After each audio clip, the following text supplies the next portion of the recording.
আমাদের দেশে বেশিরভাগ মুসলমান রমাদান মাস আসলে আমরা কম বেশি নেকামলের চেষ্টা করি, কিন্তু রমাদানের অনেক আগে থেকে যে আমাদের যথাযথ পূর্ব প্রস্তুতি গ্রহণ করার কথা, দুর্ভাগ্যজনকভাবে সেই প্রস্তুতি যথাযথভাবে আমরা বেশিরভাগ লোক গ্রহণ করি না, যার ফলে রমাদান আসে, রমাদান চলে যায়, আবার রমাদান মাস আসে, আবার চলে যায়।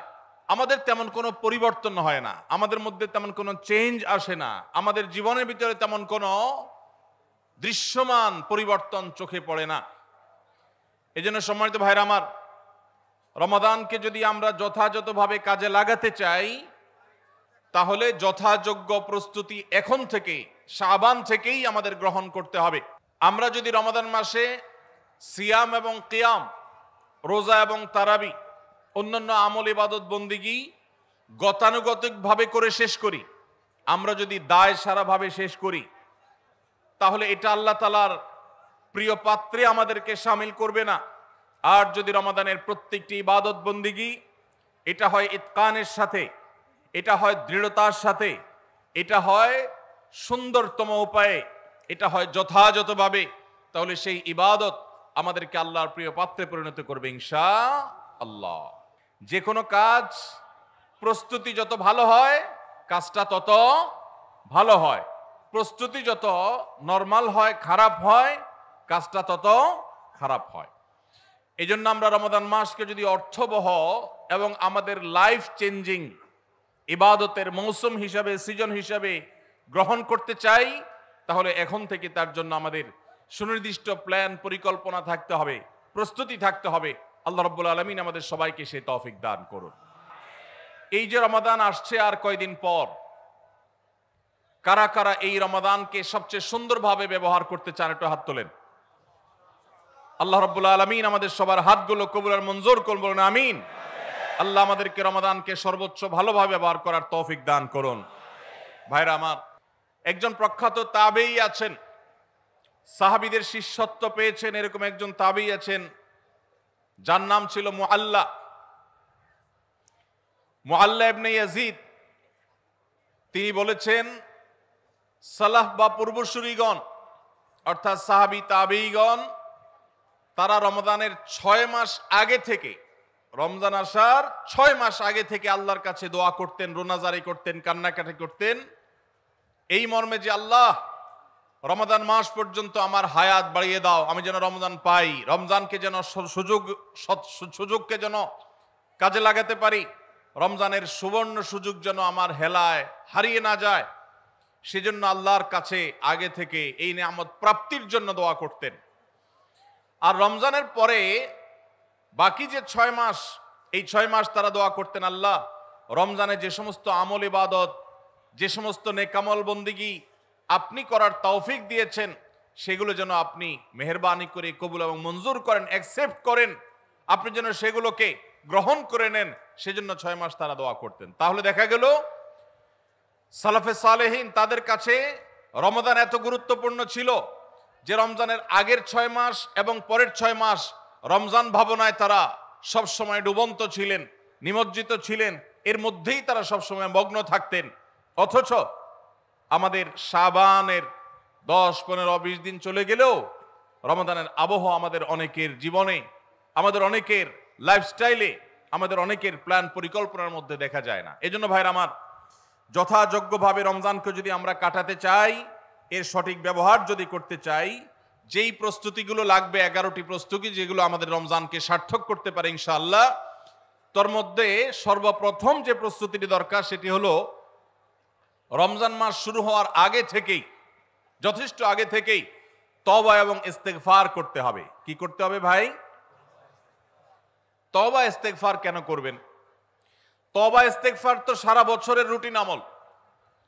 রমাদানকে কেন্দ্র করে রমজান মাসকে যদি আপনি সঠিকভাবে ব্যবহার করতে চান, তাহলে কেন আপনাকে তওবা ইস্তেগফার করতে হবে? কারণ হলো, তওবা এবং ইস্তেগফার এর মাধ্যমে আমরা আল্লাহর রহমতের উপযুক্ত হব।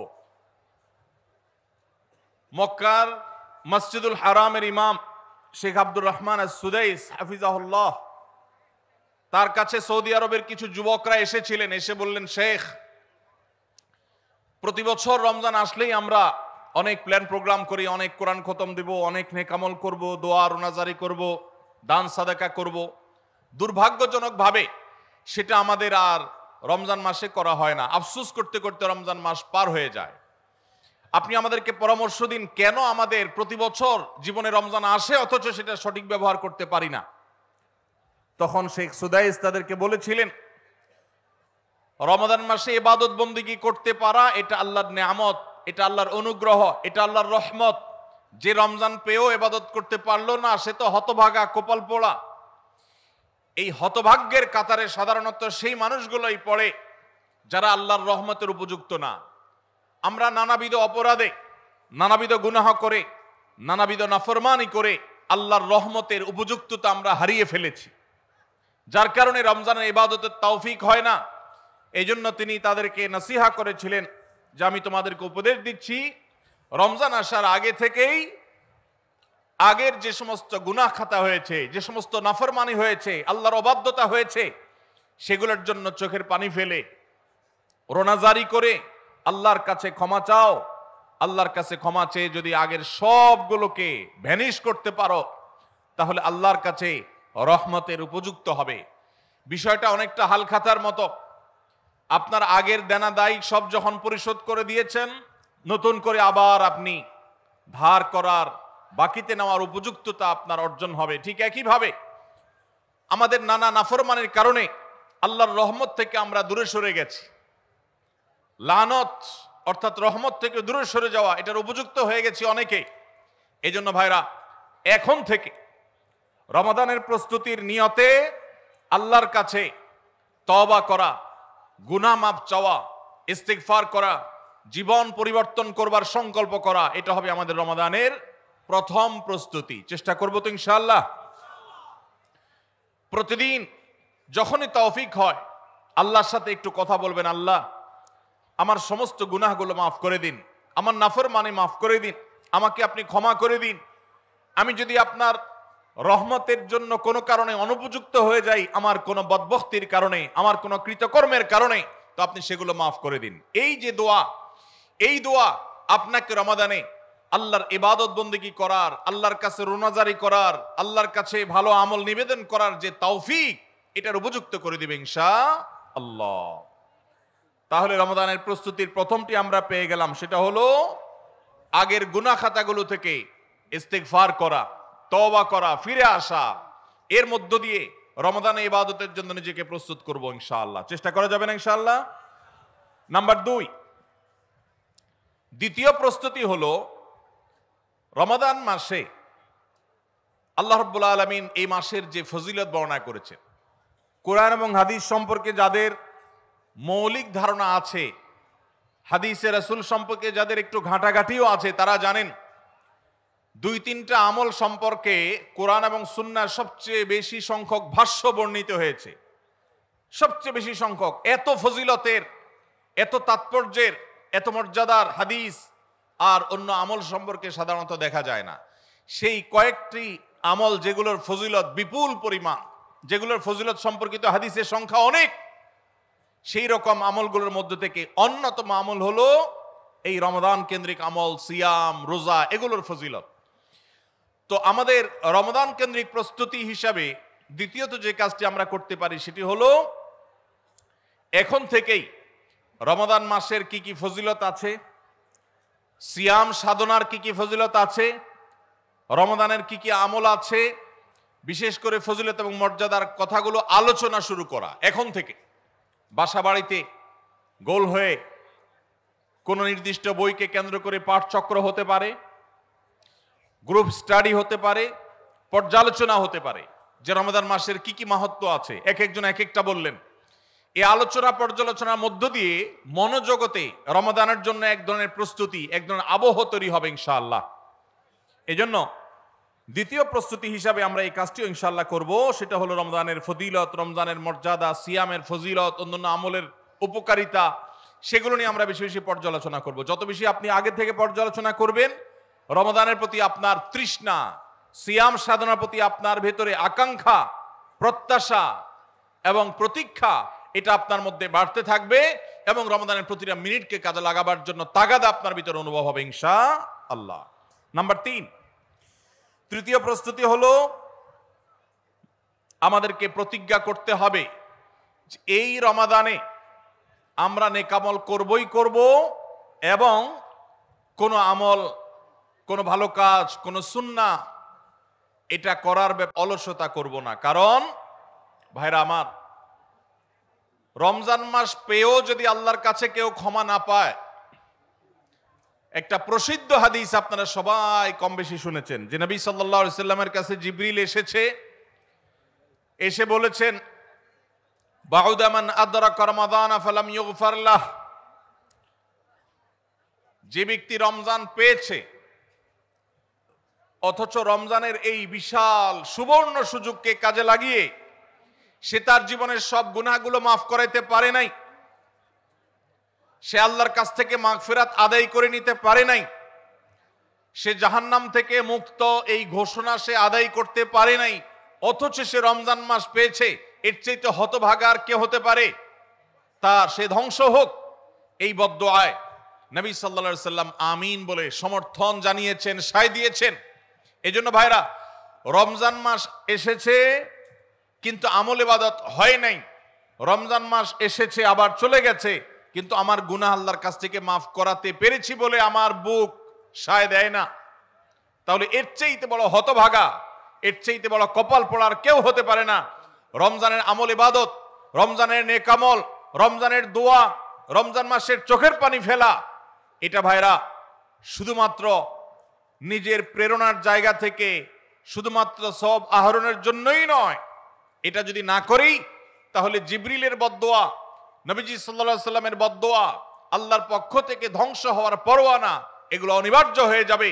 এই কথা চিন্তা করে এখন থেকে রমাদান কেন্দ্রিক প্রস্তুতির অংশ হিসাবে আমাদেরকে প্রতিজ্ঞা করতে হবে, এইবারের রমাদানের প্রতিটা দিন আমি আল্লাহর কাছে চোখের পানি ফেলে একটা নির্দিষ্ট সময় কান্নাকাটি করব, আমার গুনাহ খাতাগুলোকে মাফ করাবো, জাহান্নামীদের তালিকা আমার নাম যদি কোনো কারণে যেয়ে থাকে, আমি এমন ভাবে রোনাজারি করব, এমন ভাবে ইস্তেগফার করব, এমন ভাবে চোখের পানি ফেলবো, একান্ত নীরবে আল্লাহর সাথে কথা বলবো যেন আমার সমস্ত গুনাহগুলো মাফ হয়, জাহান্নামীদের তালিকা থেকে যেন আমার নাম কেটে যায়।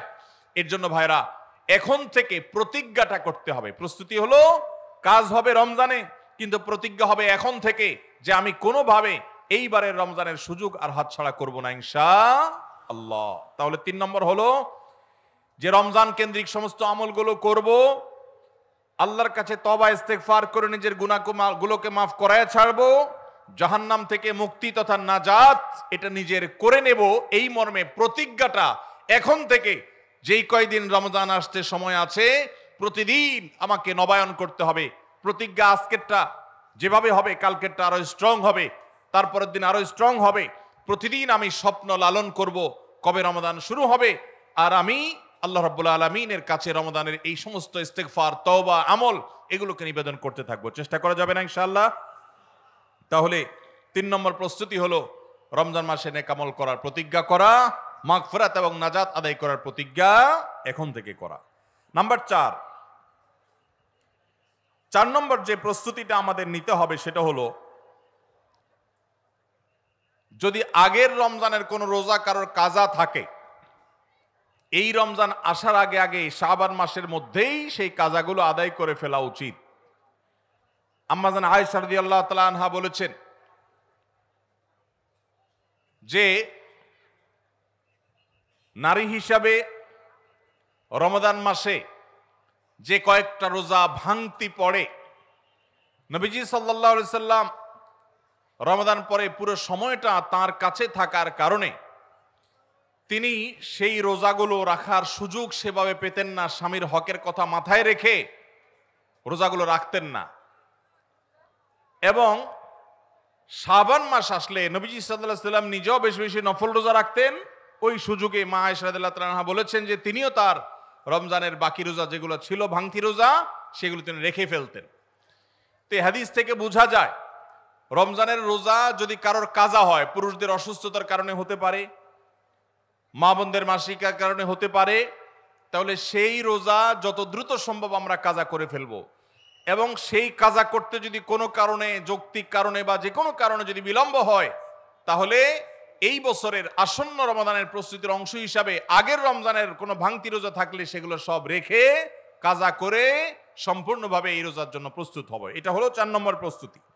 নাম্বার 5 নম্বরের রমজানের প্রস্তুতি হলো আল্লাহ রাব্বুল আলামিনের কিছু সাধারণ ক্ষমা আছে, কমন ক্ষমা, গণহারে মাফ। আল্লাহ তাআলার এই যে সাধারণ ক্ষমা, গণহারে মাফ, দুটি বিষয় এই গণহারে মাফ থেকে মানুষকে দূরে সরিয়ে রাখে। আল্লাহর গণহারে যে ক্ষমা, এই গণক্ষমার উপযুক্ততা নষ্ট করে দেয় দুটি জিনিস। তার একটি হলো শিরক, আরেকটি হলো হাসাদ। একটা হলো হিংসা, আরেকটা হলো শিরক। নবী করিম সাল্লাল্লাহু আলাইহি ওয়াসাল্লাম বিভিন্ন হাদিস থেকে আমরা জানি, তিনি বলেছেন আল্লাহ রাব্বুল আলামিন বিশেষ করে লাইলাতুন নিসফি মিন শাবানে যখন মানুষকে গণহারে ক্ষমা করেন, তখন 2 শ্রেণীর মানুষকে আল্লাহ তাআলা মাফ করেন না, ইল্লা লিমুশরিকিন আও মুশাহিন। তবে যদি মুশরিক আর মুশাহিন থাকে, শত্রুতা করে, হিংসা করে অন্যের প্রতি, এইরকম মানুষ যদি থাকে, তাদেরকে আল্লাহ তাআলা সাধারণ ক্ষমা আওতায় আনেন না। রমাদানে আল্লাহ তাআলা প্রতিদিন বহু মানুষকে সাধারণ ক্ষমা করেন। রমজান যখন কাছে আসে, শেষ দশক আসে, তখন সাধারণ ক্ষমার পরিমাণ বেড়ে যায়। আল্লাহ সুবহানাহু ওয়া তাআলা বলেছেন ওয়ালিল্লাহি উতা, নবী সাল্লাল্লাহু আলাইহি সাল্লাম বলেছেন ওয়ালিল্লাহি উতাকাউ মিনান নার ওয়া যালিকা ফি কুল্লি লাইলা। রমজানের প্রত্যেক রাতে বহু মানুষকে আল্লাহ তাআলা জাহান্নাম থেকে মুক্ত ঘোষণা দিয়ে দেন। অমুক জাহান্নাম থেকে মুক্ত, অমুকের ছেলে অমুক জাহান্নাম থেকে মুক্ত, অমুকের ছেলে অমুক, তার নাম জাহান্নামের তালিকা থেকে কাটা, জান্নাতের তালিকা চলে আসবে। অসংখ্য মানুষকে এভাবে এই সুযোগ আল্লাহ তাআলা দান করেন। যারা শিরকে লিপ্ত, সেটা যেই কোনো ধরনের শিরক হোক, কবরকে যারা সিজদা করে, মাজারকে যারা পুজো করে, জীবিত মৃত মানুষকে যারা সিজদা করে, কবরে যারা প্রার্থনা করে, সেখানে যারা সন্তান চায়, ব্যবসার উন্নতি চায়, যত প্রকার শিরক আছে কবর কেন্দ্রিক, এগুলাতে লিপ্ত হয়, অথবা এর বাইরে আরো যত রকমের শিরক গোটা দুনিয়াতে আছে, কোন প্রকার শিরকে যখন মানুষ লিপ্ত হয়, তখন এই ব্যক্তি আল্লাহ তাআলার সাধারণ ক্ষমার উপযুক্ত আর থাকে না। এই জন্য ভাইরা, রমজানের প্রস্তুতির অংশ হিসাবে 5 নম্বরের যে প্রস্তুতি আমরা গ্রহণ করব, সেটা হলো আল্লাহ তাআলা যেহেতু রমজানে অনেককেই সাধারণ ক্ষমা করবেন, আমি যেন সেই সাধারণ ক্ষমা প্রাপ্ত সৌভাগ্য মানুষদের তালিকায় ঢুকতে পারি, সেজন্য আমার অন্তর থেকে হিংসাকে ধুয়ে মুছে সাফ করে ফেলতে হবে। কোন মুসলমানের কল্যাণ দেখে আমার কষ্ট হবে না, কারোর ভালো দেখে আমার ভেতরে জ্বালা পড়া হবে না। পারলে তার জন্য আরো বেশি দোয়া করব, যে কারোর ভালো হোক আমি আরো ভালো চাইবো, কারোর কোনো ক্ষতি আমি চাইবো না। এই কল্যাণকামিতাই হলো দিন। আদ-দীনু আন-নাসীহা। কিলা লিমান ইয়া রাসূলুল্লাহ? ক্বালা লিল্লাহি ওয়া লিরাসূলিহি ওয়া লিআম্মাতিল মুসলিমিনা ওয়া আইম্মাতিহিম। নবী সাল্লাল্লাহু আলাইহি সাল্লাম বলেছেন, ধার্মিকতা কিসের নাম? ধার্মিকতা, দিনদারিতা কিসের নাম? ধার্মিকতা হলো কল্যাণকামিতার নাম। আল্লাহ রাব্বুল আলামিনের আদেশ নিষেধ মেনে চলা, নবী সাল্লাল্লাহু আলাইহি সাল্লামের আদেশ নিষেধ মেনে চলা, এটাই হলো তাদের জন্য কল্যাণকামিতা। আর সকল স্তরের সাধারণ মানুষের কল্যাণ চাওয়া, কারোর ক্ষতি না চাওয়া, এটাই হলো দিনদারিতা। যে ব্যক্তি কারোর ক্ষতি চায়, যে মুসলমান আরেক মুসলমানের ভালো দেখলে তার ভেতরে জ্বালা পোড়া করে, অস্থিরতা আসে, সে ভালো মুসলমান না, সে হিংসুক, তার ভিতরে কবিরা গুনাহ আছে। এজন্য রমজান মাসে আল্লাহর সাধারণ ক্ষমা পেতে হলে অন্তরকে এখন থেকে পরিচ্ছন্ন করতে হবে। চোখটা বন্ধ করে মনে রাখতে হবে, স্মরণ করতে হবে, আমার আশেপাশে এমন কে আছে যার কল্যাণ দেখলে আমার সহ্য হয় না, যার ভালো দেখলে আমার ভিতরে জ্বালা পোড়া করে, যার সুসংবাদ শুনলে আমার ভিতরে খারাপ লাগা কাজ করে। তাহলে বুঝতে হবে তার প্রতি আমার হিংসা আছে। আল্লাহর জন্য নিজের হিংসা থেকে পরিচ্ছন্ন হয়ে অন্তরকে ধুয়ে সাফ করে তারপরে রমজানের সাধারণ ক্ষমার জন্য উপযুক্ত করতে হবে এখন থেকে। ঠিক একইভাবে আমি আমার কথায়, আমার কাজে, আমার বিশ্বাসে কোনো মাধ্যমে আল্লাহর সঙ্গে শিরক করছি কিনা, আরশের মালিকের সাথে শিরক করছি কিনা, আল্লাহ বলেছেন ইন্নাল্লাহা লা ইয়াগফিরু আন ইউশরাকা বিহি ওয়া ইয়াগফিরু মা দুনা যালিকা লিমান ইয়াশা। আল্লাহর সঙ্গে শিরক করা হলে এটা আল্লাহ মাফ করবেন না। শিরকের অপরাধ এটা যদি কেউ করে তওবা ছাড়া মারা যায়, আল্লাহ তাআলা এই অপরাধ ক্ষমা করবেন না, এটা আল্লাহর আগে থেকে দেওয়া ঘোষণা। কোরআনে আল্লাহ আরো বলেছেন, লোকমান হাকিমের উদ্ধৃতি দিয়ে, ইন্না শিরকা লা যুলমুন আযীম। তিনি তার সন্তানকে উপদেশ দিতে গিয়ে বলেছিলেন যে ইন্না শিরকা লাযুলমুন আযীম, শিরক সবচেয়ে বড় অপরাধ। এজন্য ভাইরা, শিরক থেকে পরিচ্ছন্ন না থাকলে রমাদানের কোনো ইবাদত, কোনো আমল আমাদের কাজে আসবে না। এজন্য রমজানের প্রস্তুতি হিসাবে শিরক এবং হিংসা থেকে অন্তরকে পরিচ্ছন্ন করা, পবিত্র করা, এটা হলো আমাদের পঞ্চম প্রস্তুতি। নাম্বার 6, বিগত রমজান যেগুলো আমাদের জীবনে এসেছে, সেই সমস্ত রমাদানে কেন আমার আমল ইবাদত হয় নাই? রমজান আসার আগে নিয়ত করছি কোরআনটা খতম দিব, কিন্তু দিতে পারি নাই। রমজান আসার আগে নিয়ত করেছিলাম এই বছর একটা তারাবিও মিস করব না, কিন্তু অনেকগুলো মিস হয়ে গেছে। রমজান আসার আগে নিয়ত করেছিলাম এই বছর রমজান থেকে এই ধূমপান করা ছেড়ে দিব, কিন্তু অনেকে ছাড়তে পারেন নাই। রমজান আসার আগে নিয়ত ছিল এই বছর রমজানে একটা খারাপ জিনিস মোবাইলে, টিভিতে দেখব না, কিন্তু সেই প্রতিশ্রুতি রাখতে পারি নাই। কেন পারি নাই? বিগত রমজানের সমস্ত আমল নামা নিয়ে বসতে হবে এখন থেকে, শাবান থেকে, আজকে থেকেই, যে আমার গত রমজানে আমল ইবাদতের ক্ষেত্রে প্রতিবন্ধকতা, বাধাগুলো কি কি ছিল, একটা একটা করে সম্ভব হলে লিখে ফেলবেন। নাম্বার 1, আমি তারাবিটা নিয়মিত পড়তে পারি নাই, কারণ অমুক অমুক বন্ধুর সাথে আড্ডায় যেতে হয়েছে। তাহলে এটা আমার একটা বাধা। আমি হারাম জিনিস থেকে বেঁচে থাকবো, কিন্তু পারি নাই কেন? কারণ ফেসবুকে ঢুকছি একটা কাজে, সেখান থেকে আমার আরো 5টা অকাজ করা লাগছে। তাহলে এটা আরেকটা কারণ, ফেসবুক। এইভাবে একটা একটা করে আপনি যদি কারণ লেখেন, লেখার পর আসন্ন রমাদানকে অর্থবহ এবং সার্থক করবার স্বার্থে এবং প্রয়োজনে সেই চিহ্নিত কারণগুলো একটা একটা ধরে হিম্মত করে, সৎসাহস করে, আল্লাহকে সন্তুষ্ট করবার আশায় ছুঁড়ে ফেলে দিতে হবে নিজের জীবন থেকে। এই সংকল্প এবং এই কাজটা যদি আপনি করতে পারেন, তাহলে ইনশাআল্লাহ আপনি দেখবেন আপনার এই রমজান আপনার জীবনের শ্রেষ্ঠ রমজান হয়েছে। ভাইরা আমার, নবী করিম সাল্লাল্লাহু আলাইহি সাল্লাম তাঁর জীবদ্দশায় কয়টা রমজান পেয়েছেন? মাত্র 8টা রমজান পেয়েছেন। দ্বিতীয় হিজরিতে রমজানের রোজা ফরজ করা হয়েছে, দশম হিজরিতে আল্লাহ তাকে দুনিয়া থেকে নিয়ে গেছেন। মাত্র 8টা রমাদান তিনি পেয়েছেন নবী সাল্লাল্লাহু আলাইহি সাল্লাম। বহু সাহাবী আছেন, তাদের জীবনে রমজান মাত্র পেয়েছেন একটা রমজান পেয়েছেন। এরপরে রমজান আসার আগে হয়তো জিহাদের ময়দানে গিয়ে শাহাদাত বরণ করেছেন। অনেক সাহাবী আছেন হয়তো 40, 45, 50 বছর বয়সে ইসলাম গ্রহণ করেছেন, এরপরে কয়েক বছরের মধ্যে দুনিয়া থেকে চলে গেছেন, রমজান পেয়েছেন অল্প কয়েকটা। আর আমরা জন্মসূত্রে মুসলমান হওয়ার সুবাদে এক একজন মানুষ 20টা, 30টা, 40টা, 50টা রমজান আমরা পেয়েছি। দুর্ভাগ্য আমাদের, সাহাবা একরাম মাত্র 2, 4, 5টা রমজান পেয়ে তাদের জীবনকে যেই পর্যায়ে নিয়ে গেছেন, আমরা বেশিরভাগ মানুষ জীবনে 30, 40, 50টা রমজান পেয়েও আমাদের জীবনকে সে পর্যায়ে নিতে পারি নাই। ভাইরা আমার, এই জন্যই আসন্ন রমাদানকে সঠিকভাবে ব্যবহার করবার জন্য আমাদের বিগত রমজানগুলোর সমস্ত সমস্যাগুলোকে চিহ্নিত করতে হবে। কি কি কারণে আমি এর আগের রমজানগুলো সঠিকভাবে কাজে লাগাতে পারিনি, ব্যবহার করতে পারিনি, সেগুলো একটা একটা করে দূর করতে হবে। যেমন সোশ্যাল মিডিয়া, ফেসবুক, ইউটিউবের আসক্তি, এটা আমার আগের বছরের রমাদানের যে ইবাদত, এটার ক্ষেত্রে প্রতিবন্ধকতা ছিল। তাহলে এই বছরের ইবাদতের প্রস্তুতির অংশ হিসাবে এই সোশ্যাল মিডিয়া, ফেসবুক আমার মোবাইল থেকে আনইনস্টল করে ফেলতে হবে। চেষ্টা করা যাবে না ইনশাআল্লাহ? ভাইরা আমার, যদি ফেসবুক আমার আমল ইবাদতের প্রতিবন্ধকতা তৈরি করে, তাহলে ফেসবুককে আল্লাহর জন্য কোরবানি করবেন রমজান মাস উপলক্ষে। কারা কারা প্রস্তুত আছেন? হাত তোলেন। বুঝে শুনে হাত তুলছেন? বুঝে শুনে হাত তুলছেন? আল্লাহ এই হাতগুলোকে সবগুলোকে কবুল মঞ্জুর করুন।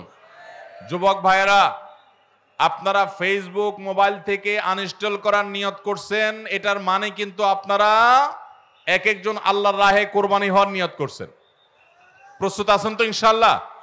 নিজেদের কোরবানি করার জন্য প্রস্তুত আছেন তো ইনশাআল্লাহ? আল্লাহ তাআলা আমাদেরকে তৌফিক দান করুন। ভাইরা আমার, রমাদানের 6 নম্বর প্রস্তুতির অংশ হিসাবে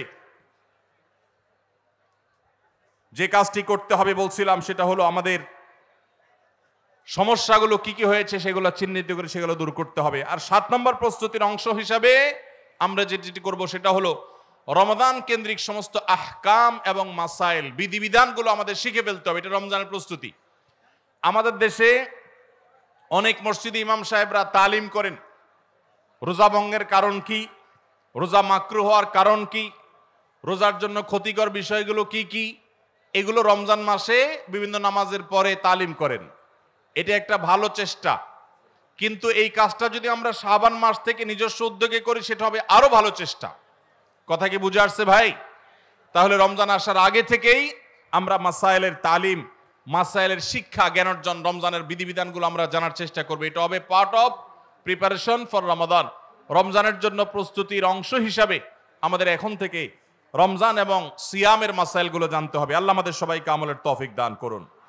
8 নম্বর হলো, রমজানে যে আমলগুলো করবেন এখন থেকে সেগুলোর ওয়ার্ম আপ এবং রিহার্সেল শুরু করে দিবেন, প্রস্তুতি শুরু করে দিবেন, চর্চা শুরু করে দিবেন। কারণ মানুষ দাঁড়ানো অবস্থায় হঠাৎ করে জোরে দৌড় দিতে পারে না। একটা গাড়ি সেটা দাঁড়ানো অবস্থায় হঠাৎ করে 100, 150, 110, 20 গতিতে চলতে পারে না। প্রথম 10, 20 হয়, এরপরে 40, 60 হয়, এরপর আস্তে আস্তে 100 বা 110, 20 হয়। এই জন্য রমাদান মাসে যদি আপনি বিপুল পরিমাণ ইবাদত করতে চান, অনেকে আছেন অপেক্ষা থাকেন রমজানের চাঁদ উঠলে সব শুরু করব, এদের দ্বারা জীবনে কিছুই হয় না। যারা আসলেই রমজানে কিছু করতে চায় তারা এখন থেকে শুরু করবে। রমজানে আমরা রোজা রাখবো, নবী সাল্লাল্লাহু আলাইহি সাল্লাম শাবান থেকে নফল রোজা রাখার অভ্যাস শুরু করতেন। রমজানে আমরা দোয়া করব, এখন থেকে দোয়ার রিহার্সেল শুরু করা, প্রস্তুতি শুরু করা। যে কোনো গুরুত্বপূর্ণ কাজের আগে মহড়া শুরু হয়, তারপরে মূল কাজ শুরু হয়। এই জন্য শাবান মাস থেকে আমাদের প্রস্তুতি চলতে হবে। চেষ্টা করা যাবে না ইনশাআল্লাহ? তাহলে 8 নম্বরের প্রস্তুতি হলো, যেই আমলগুলো রমজানে করব সেগুলোর রিহার্সেল, সেগুলোর প্রস্তুতি, ওয়ার্ম আপ এখন থেকে শুরু হবে। নাম্বার 9, রমজান মাসের দিন এবং রাত যেভাবে কাটাবেন তার জন্য একটা প্ল্যান করে ফেলবেন, সুন্দর করে একটা স্কেডিউল করে ফেলবেন, রুটিন করে ফেলবেন যে আমি কোরআন তেলাওয়াতটা কোন সময় করব, দিনের কোন সময়টাতে আমি কোরআন তেলাওয়াতের জন্য টাইম বরাদ্দ রাখলে সেটা মিস হবে না। হতে পারে ঘুমানোর আগে, হতে পারে ফজরের পরে। কোন টাইমটা আমার সবচাইতে কোরআন তেলাওয়াতের জন্য নিরাপদ টাইম সেটা আমি ফিক্স করব। এই ঠিক একইভাবে আমি আল্লাহর কাছে রোনাজারের জন্য ভালো সময় কোনটা সেটা ঠিক করব। আমরা আমাদের আসুন্নাহ ফাউন্ডেশন থেকে, আপনারা জানেন, রমজান প্ল্যানার নামে একটা প্ল্যানার তৈরি করেছি রমজানকে অর্থবহ করবার জন্য। এবছর আরেকটা নতুন বই আমাদের আসছে সামনের সপ্তাহে ইনশাআল্লাহ, মাহে রমজানের 27টি আমল, মাসনুন আমল কোরআন সুন্নাহর আলোকে। প্রত্যেকটা খুঁটিনাটি আমলকে আলাদা আলাদা করে উল্লেখ করা হয়েছে। খুব ছোট্ট ছোটি বই, উদ্দেশ্য রমাদানকে অর্থবহ করা। অতএব রমাদানকে অর্থবহ করবার জন্য আপনার প্ল্যান করতে হবে আগে থেকে, সেটা এখন থেকেই, যে আপনি কখন কোন কাজটা করবেন, কোন আমলটা করবেন, কোন ভালো কাজটা করবেন। এগুলো যদি আগে থেকে প্ল্যান হয় দেখবেন কাজটা করা সহজ হয়েছে। নাম্বার 10, রমাদানের প্রস্তুতির অংশ হিসাবে চাঁদ দেখার চেষ্টা করতে হবে। চাঁদ দেখা, আজকাল চাঁদ দেখার আমলটা বিলুপ্ত হয়ে গেছে, অনেকটাই হারিয়ে যাচ্ছে। চাঁদ দেখা কমিটি ছাড়া সাধারণ মানুষ চাঁদ দেখতে আমরা ভুলে গেছি। আমরা চাঁদ দেখি কিন্তু ফেসবুকে, আকাশে না। চাঁদ কি ফেসবুকে দেখবেন না আকাশে দেখবেন? সবাই যদি চাঁদ ফেসবুকে খোঁজেন তাহলে আকাশে সরকারি কিছু লোক খুঁজবে, হেলাল কমিটির লোকজন খুঁজবে। হেলাল কমিটির লোকদের উপরে ভরসা করে যদি এই কোটি কোটি মানুষ তাদের রোজা রাখে তাহলে প্রায় বছর দেখেন গন্ডগোল লাগে। চাঁদ উঠছে আবার উঠে নাই, উঠে নাই ঘোষণা হয়ে আবার 11টা বাজে 10টা বাজে উঠছে। এই ঘটনা হয় না? হয় না? এই ঘটনা এই জন্য হয় যে আমরা সবাই চাঁদ দেখার দায়িত্বটা পালন করি না। নবীজি বলেছেন, সুমু লিরুইয়াতিহি ওয়া আফতিরু লিরুইয়াতিহি, তোমরা রোজা রাখো চাঁদ দেখে, আবার ঈদও করো চাঁদ দেখে। এই জন্য 29শে শাবান পশ্চিম আকাশে চাঁদ খোঁজার চেষ্টা করবেন সন্ধ্যার সময়। চেষ্টা করবেন না ইনশাআল্লাহ? চেষ্টা করে যদি চাঁদ দেখতে নাও পারেন তারপর আপনি সওয়াব পাবেন। আর যদি চাঁদ দেখেন তাহলে দোয়া পড়বেন, আল্লাহুম্মা আহিল্লাহু আলাইনা বিল ইয়ুমনি ওয়াল ঈমান ওয়াস সালামাতি ওয়াল ইসলাম রব্বি ওয়া রাব্বুকাল্লাহ। হে আল্লাহ, এই চাঁদকে আপনি বরকত এবং ঈমান দিয়ে আমার জন্য পরিপূর্ণ করে দিন। এই মাস আমার জন্য নিরাপদ এবং ইসলাম দিয়ে পরিপূর্ণ করে দিন। হে চাঁদ, তোমার আর আমার পালনকর্তা একজন আল্লাহ। অতএব এই চাঁদ দেখার চেষ্টা করবো। এটাও রমাদানের প্রিপারেশন, রমাদানের প্রস্তুতির অংশ। 11 নম্বর হলো আল্লাহর কাছে ভাই চোখের পানি ফেলে এখন থেকে দোয়া করব, আল্লাহ এই যে রমজান আসছে এটা যেন আমার জন্য লাইফ চেঞ্জিং হয়, এটা যেন আমার জীবন পরিবর্তনকারী হয়, এটা যেন আমাকে মুত্তাকি বানিয়ে ছাড়ে, এটা যেন আমাকে নেকামল ওয়ালা বানিয়ে দেয়, এটা যেন আমার জীবনে বিশাল বড় অ্যাচিভমেন্ট এনে দেয়, এটা যেন আমাকে মাগফিরাত পাইয়ে দেয়, এটা যেন আমাকে নাজাত পাইয়ে দেয়, এটা যেন আমাকে জান্নাতের উপযুক্ত করে, এই রমজান যেন আমাকে জাহান্নামীদের তালিকা থেকে আমার নামকে কাটানোর নিশ্চয়তা এনে দেয়, সেইভাবে রমজানকে কাটাবার জন্য আপনি তৌফিক দান করুন। এখন থেকে আল্লাহর কাছে এই বরাদ্দ আদায় করতে হবে, চেয়ে নিতে হবে এবং সেটার জন্য দোয়া করতে হবে। এই দোয়াটা হলো একাদশ এবং সর্বশেষ প্রস্তুতি। চেষ্টা করা যাবে না ইনশাআল্লাহ?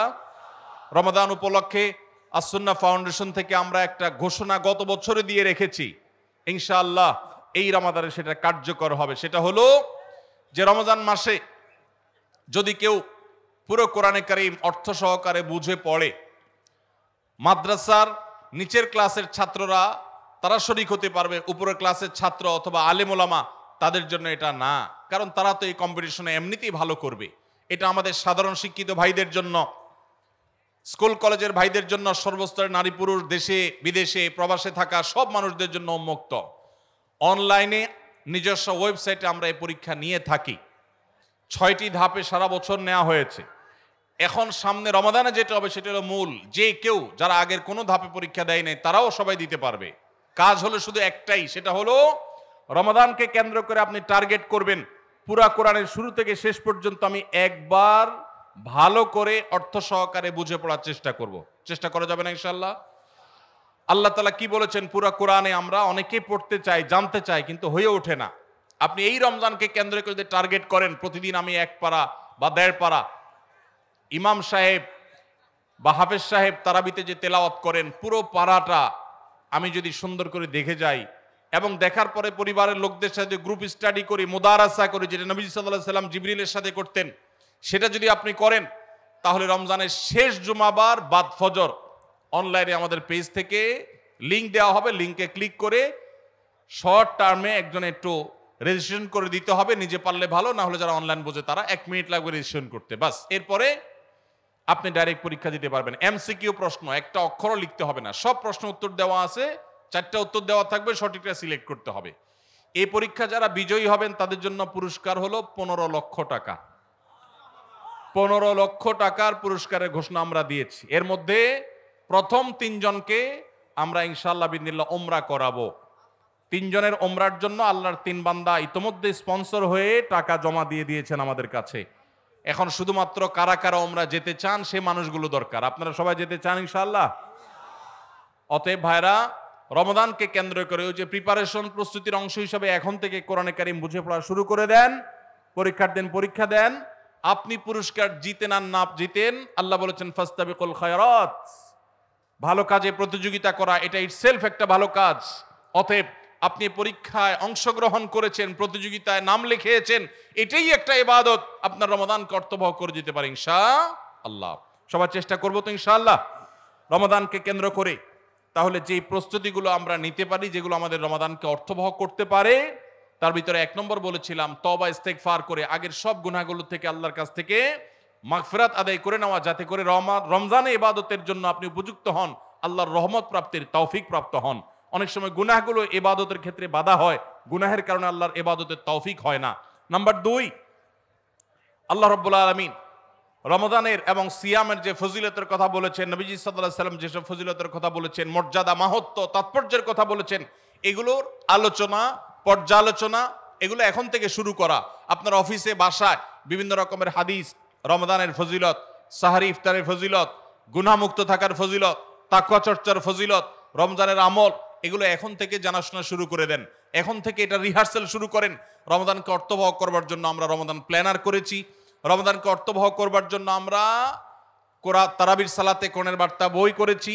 রমাদানকে অর্থবহ করার জন্য আমাদের আরেকটা বই আসছে, মাহে রমাদানের 27 আমল। এই সব আয়োজন কিভাবে রমজানকে সুন্দরভাবে কাটানো যায় সেজন্য এখন থেকে আপনি ফজিলতের হাদিসগুলো জানেন, আলোচনা করেন, দেয়ালে দেয়ালে নিজের বাসায় লাগায় রাখেন এবং বারবার দেখেন, পর্যালোচনা করেন, আবহ তৈরি হবে ইনশাআল্লাহ।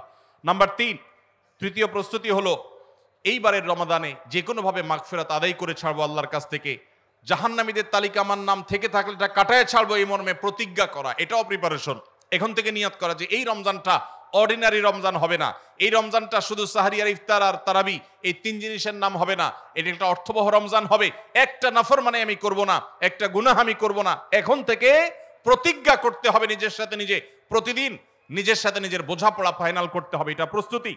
নাম্বার 4, বিগত রমাদানের যদি কোনো রোজা কাজা হয়ে থাকে সেগুলো সব আদায় করে শেষ করতে হবে শাবানের মধ্যে। নাম্বার 5, শিরক এবং হাসাদ, হিংসা, এগুলোর কারণে আল্লাহর সাধারণ ক্ষমার উপযুক্ততা মানুষ হারিয়ে ফেলে।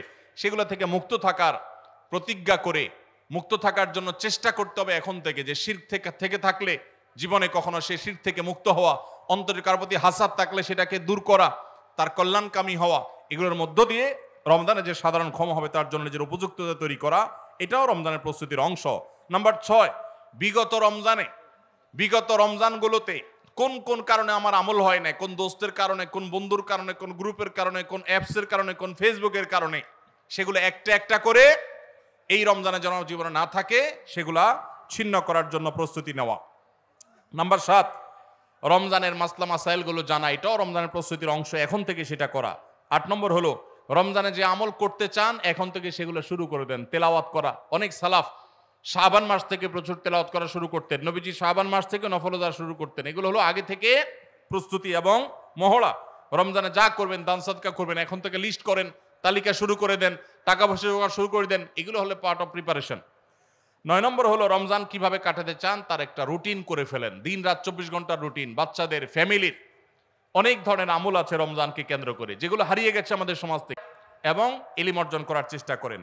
নাম্বার 10, চাঁদ দেখার চেষ্টা করতে হবে, এটাও রমজানের প্রস্তুতির অংশ।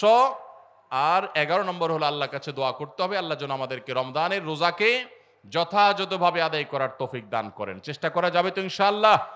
আল্লাহ রাব্বুল আলামিন আমাদের সবাইকে রমজানকে সর্বোচ্চ কাজে লাগাবার, সর্বোত্তম ব্যবহার করবার তৌফিক দান করুন। সবাই চেষ্টা করবো তো ইনশাআল্লাহ। ভাইরা আমার, জীবনে রমজান হতে পারে এটাই শেষ, সেই চিন্তা করেই আমাদেরকে রমাদানকে ইস্তেকবাল করতে হবে, অভ্যর্থনা জানাতে হবে। এটাকে শেষ রমজান ধরেই প্রিপারেশন নিতে হবে, আগাইতে হবে। এইবার যদি সুযোগ মিস হয়, হয়তো আর সুযোগ আমার কাছে আসবে না, সেই চিন্তা করেই করতে হবে। তাহলে ইনশাআল্লাহ এই রমাদানে অর্থবহ কিছু করা সম্ভবপর হবে। আমরা সবাই সেজন্য যার যার জায়গা থেকে সচেষ্ট হব আগে থেকেই। এবং মনে রাখবেন, আবারও বারবার বলছি যে নবী সাল্লাল্লাহু আলাইহি সাল্লামের সেই হাদিসটি মাথায় রাখতে হবে, রমজান মাসটা আমল করে, ইবাদত করে কিছু কামাইতে পারলাম ভালো, না কামাইতে পারলাম তেমন কোনো ব্যাপার না। ব্যাপারটা সেরকম না। ব্যাপারটা হলো, যদি এই মাস চলে যায় আর অবহেলায় আপনি আল্লাহর কাছ থেকে মাগফিরাত আদায় করতে না পারেন, তাহলে বাউদামান আদরাকা রমাদান ওয়া লাম ইগফার লাহ, এই হাদিসের মেজদাক হবেন আপনি, এই হাদিসের প্রয়োগ ক্ষেত্র হবেন আপনি। সেক্ষেত্রে রমজান পেয়েও মাগফিরাত না পাওয়ার কারণে ধ্বংস অনিবার্য হয়ে যাবে। এটা শুধুমাত্র শখের বিষয় না, এটা ডু অর ডাই এর মতো ব্যাপার। আপনি রমজান পাইলেন না, মাগফিরাত পাইলেন না, জাহান্নাম নিশ্চিত হবে। অতএব যারা বাঁচতে চাই তারা এখন থেকে প্ল্যান প্রোগ্রাম করা যাবে না ইনশাআল্লাহ। সেই সাথে আমি শুরুতে যেটা বলেছিলাম, রমাদান সেই মাস যেই মাসে আমল এবং ইবাদতের শুধু উন্নতি আর তারাক্কি না, মুসলমানদের সার্বিক অগ্রগতি, উন্নতি আল্লাহ রাব্বুল আলামিন এই মাসে দিয়েছেন। ঐতিহাসিক বদরের যুদ্ধের সেই স্মৃতি বিজড়িত মাস এই রমাদান। মক্কা বিজয়, বড় বড় ঘটনা ইসলামের ইতিহাসে, বড় বড় সাফল্য আল্লাহ তাআলা রমাদানে দিয়েছেন। অতএব সেই জন্য নিজেদেরকে প্রস্তুত করতে হবে, প্রস্তুতি এখন থেকে গ্রহণ করতে হবে। এবং বাংলাদেশের এই মাটি আল্লাহ রাব্বুল আলামিন যেন দ্বীনের জন্য, ঈমানের জন্য, কোরআনের জন্য, সুন্নাহর জন্য কবুল করেন। এদেশের মুসলমানদের অন্তরের অন্তঃস্থলে যেন দ্বীনকে আল্লাহ তাআলা গেঁথে দেন। আমাদেরকে সবাইকে যেন আল্লাহ তাআলা প্র্যাকটিসিং মুসলমান বানায় দেন।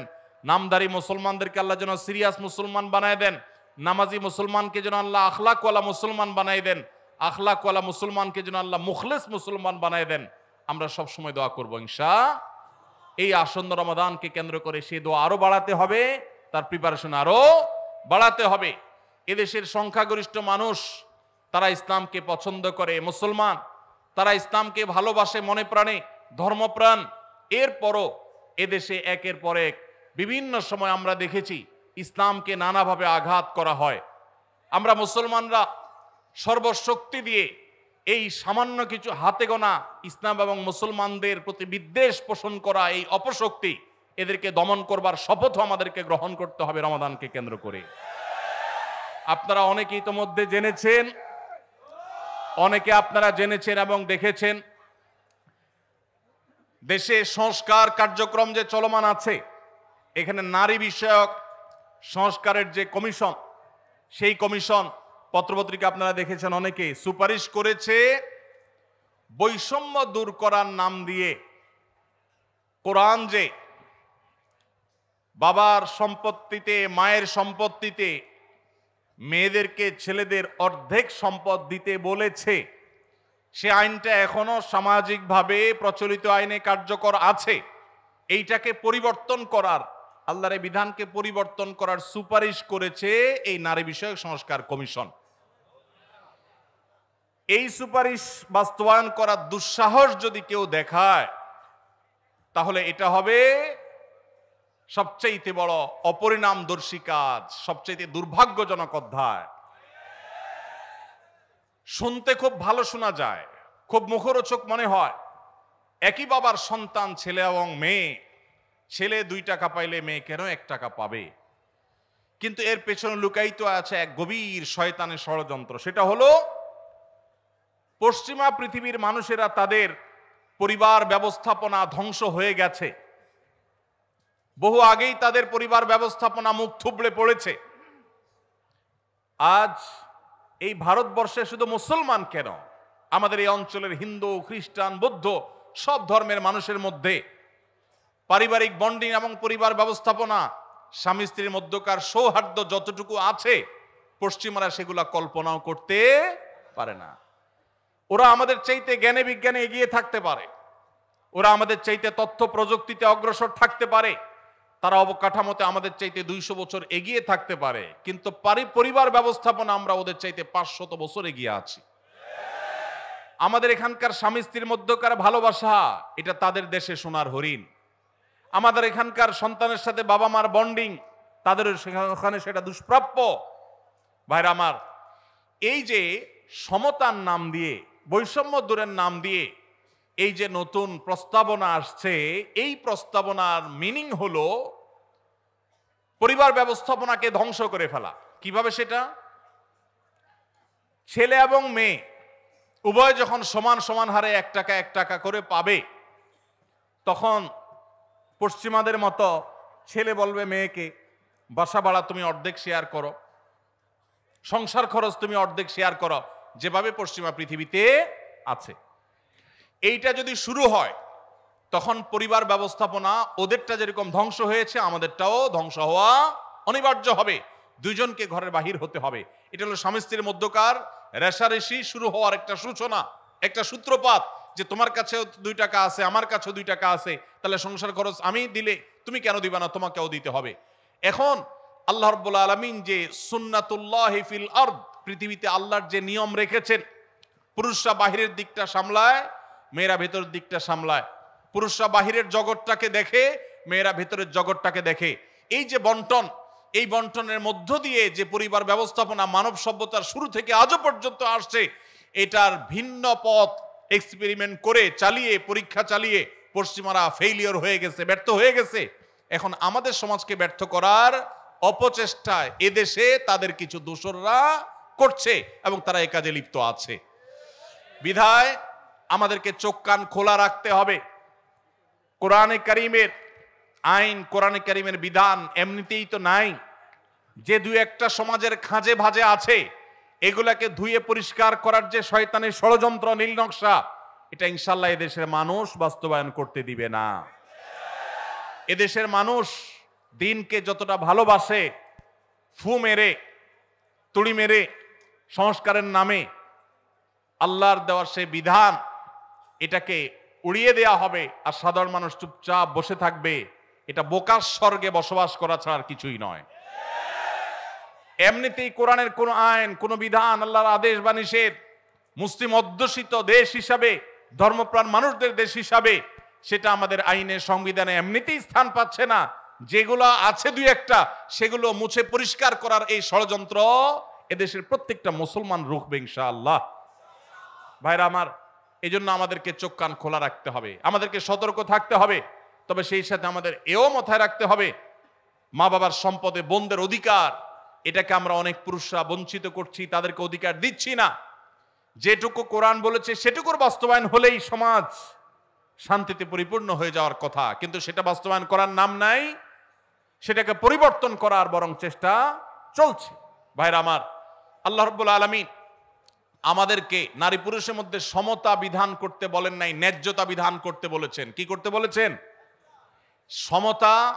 ইসলাম সমতার কথা বলে না, ন্যায্যতার কথা বলে। সব সময় সমতা মানুষের ন্যায্যতাকে নিশ্চিত করে না, সব সময় সমতা মানুষের ন্যায্যতাকে নিশ্চিত করে না। এই জন্য ইসলাম ন্যায্যতা কথা বলেছে। ন্যায্যতা এটা থাকতে হবে, সমতা থাকা জরুরি নয়।